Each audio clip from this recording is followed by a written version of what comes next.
Hello and welcome to Lesson 5 for US Government A. In Lesson 5, we're going to be talking about really the ideas that surround American government and how those ideas create the constitutional republic that we have today. So when you're finished, you should be able to explain Americans' traditions of a constitutional government, explain why American colonists attach such a special importance to constitutional principles such as written guarantees as basic rights and representative governments. And then we'll look at evaluating, taking, and defending positions on the differences between life in colonial America and England during the same time period.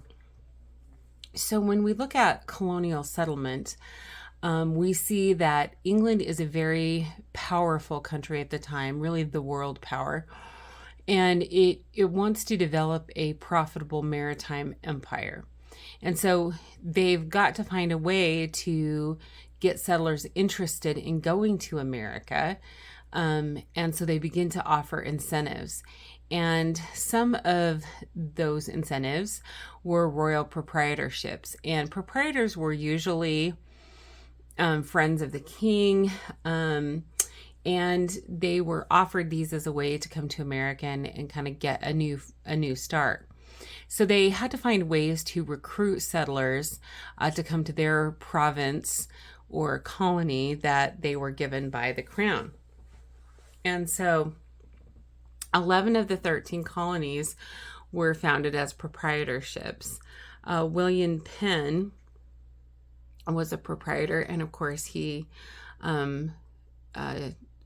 really founds Pennsylvania, definitely the best known of those proprietorships.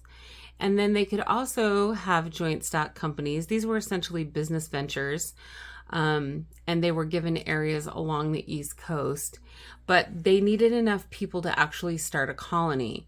And so we see the creation of the Virginia Company of London as being the first, with the creation of Jamestown in 1607. Then in 1620, after about a 7-week voyage, we see travelers to Virginia set up a colony and government. They arrive at Cape Cod in what is now Massachusetts, and they, before they even depart the ship, they create a document that's basically a governmental agreement. We know it as the famous Mayflower Compact, but before they even exit, they make these agreements about their commitment to each other. And it's a great example of social contract theory working in practice. And so as settlers go to America and they receive incentives, they also have to realize that they're arriving in undeveloped land. But the good part is that the land was cheap, especially in New York, Pennsylvania, Virginia, and the Carolinas. The problem is labor is scarce, and so people start taking on indentured servants. So an indentured servant is someone who wants to come to the Americas but doesn't have the money for the voyage. And so essentially they obligate their labor for about 7 years to cover the cost of the voyage, and kind of getting settled as they come to the colonies. And so the person who they're an indentured servant to is going to pay for all of that. And they agree to work for a period of time. Like I said, it's usually 7 years, but it would vary between what the agreement was. And so they would come and work for that period of time so they could get their voyage. Non-indentured servants and free laborers earned higher wages in America.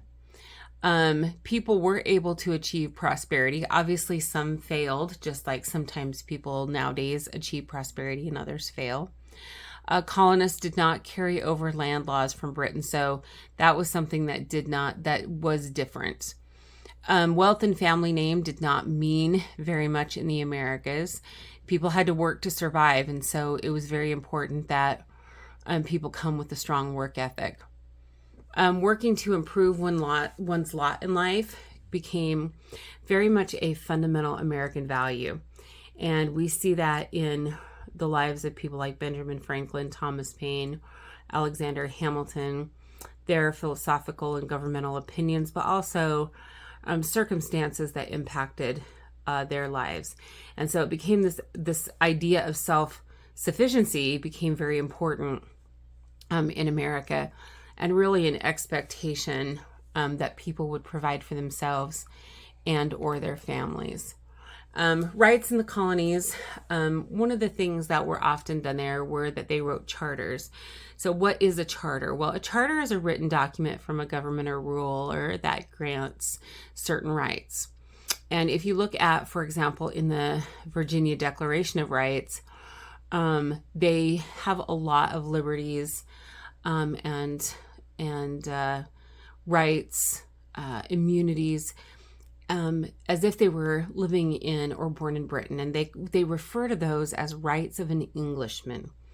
And you'll see that also stated in the Declaration of Independence. And you might wonder, well, what does that mean? Well, it means that they have the same rights as if they were living in Britain or if they had been born in Britain, and they call those rights of an Englishman. Very similar rights were listed in the charters for Massachusetts, Maryland, and other colonies. They have this echoing back to the Magna Carta. We also see this tradition of expressing rights in writing continued. Now, keep in mind, Britain's constitution is not entirely written, but they have this tradition and they continue. In the Massachusetts Body of Liberties, for example, they were protected against any abuse by a judge or a magistrate. They were protected against a man being arrested, restrained, banished, or any ways punished, at least by virtue of some of the express laws of the country warranting the same. I just want to take a minute and point out, if you look at that quotation that I just read, you're going to notice in the brackets those little letters that say SIC. That just means that the spelling was incorrect in the original document, or as we would spell nowadays, we consider that incorrect. So if you're wondering, first of all, why those words are spelled strangely and why the brackets exist with sick in it, it just means that the spelling was incorrect in the original document.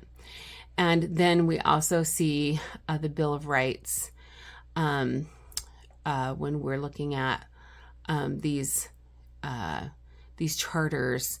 They're really kind of this first expressment of a Bill of Rights. Even though they're not the official Bill of Rights that accompanies the Constitution, they definitely are that first look at the colonies in America's trying to make statements of what the rights of the people should be. Okay, continuing on with the Massachusetts Body of Liberties, we see the guarantee of free elections, the right of trial by jury, free men to own property. We see limitations placed on government. They can't take property without just compensation. That's also called redress of grievances. You'll see that listed a little bit further below. And forcing witnesses to testify against themselves, cruel and unusual punishment, the right to vote, giving protection to those who are not able to vote. And then, again, if the government takes something or does some sort of harm to one of its citizens, it has to give them just compensation. In Philadelphia, we see the statement of probable cause, trial by jury of peers, not being able to tax people without them being represented. And then they were the first to talk about the rights of conscience, the idea that you have the ability to believe what you want to believe, that you have the right to think what you want to think. Okay, so who really doesn't benefit from all of these rights? Well, first of all, women. Women are not benefiting from those rights. And so that's really the first category. They understood that the right to vote really belonged to men.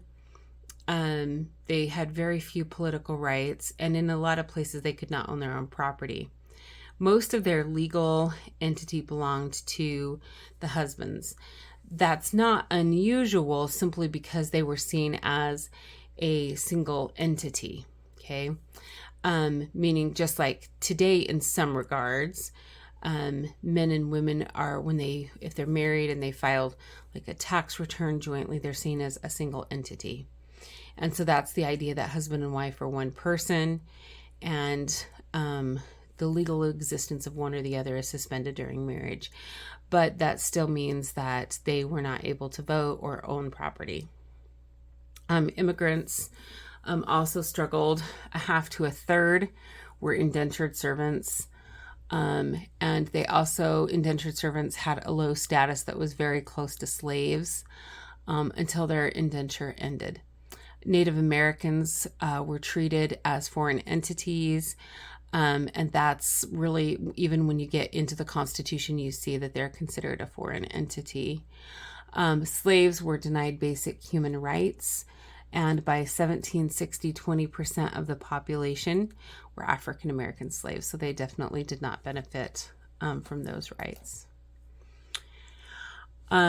Basic ideas of constitutional government. At this point, we're going to look at kind of what were the structure of colonial governments. Well, many of them had a governor.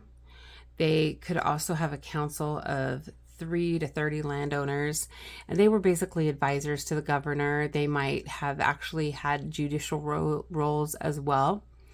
The assembly was selected by people to weigh in on matters such as taxation. Beyond these measures, there was little government direction given. So this does allow for some development of self-government, innovative government structures. The constitutions for the colonies kind of lays the precedent or the preference for written constitutions. Some constitutions had amazing success and others not so much. Developing constitutional principles. So as they begin to put these charters together and begin to figure out, what are some of these things going to look like in the colonies, they start developing some ideas about that. And among those are some fundamental rights. They understand them in the rights of an Englishman's framework, but it also begins to shape life, liberty, and property that we derive from the natural rights theory. We also see the development of the rule of law. This is the idea that government creates laws and then they're responsible to enforce them, and everyone is responsible to obey them. The next one is representative government. This was important to new settlers. They felt like it offered protection from governors who might violate people's rights. And the representative government also made sure that they would have representation if they were going to be taxed. They also developed separation of powers. And this is a little bit different than you would see in England. But many of them favored a legislative setup that was bicameral, meaning it had two houses. The upper house would be appointed by the governor or would be elected by wealthy citizens. The lower house would be elected by all men in the colony who owned property. Except for in Pennsylvania, they did not have a bicameral. They had a unicameral legislature, which means they just had the single house. They didn't have two houses. And then the later legislative branches were definitely viewed as being the strongest in the colonies. The executive branch in the colonies was really controlled by the governors. They were there to execute or enforce law. They wanted to ensure that the colonies were governed consistently with British law. Most of these governors are chosen by the Crown, except for Connecticut and Rhode Island, and those two colonies actually elected their governors. In the judicial branch, we see most of the judicial branches in the colonies are administering local justice, so they preside over the trials. They did have pretty strict rules that they were required to follow in terms of procedures.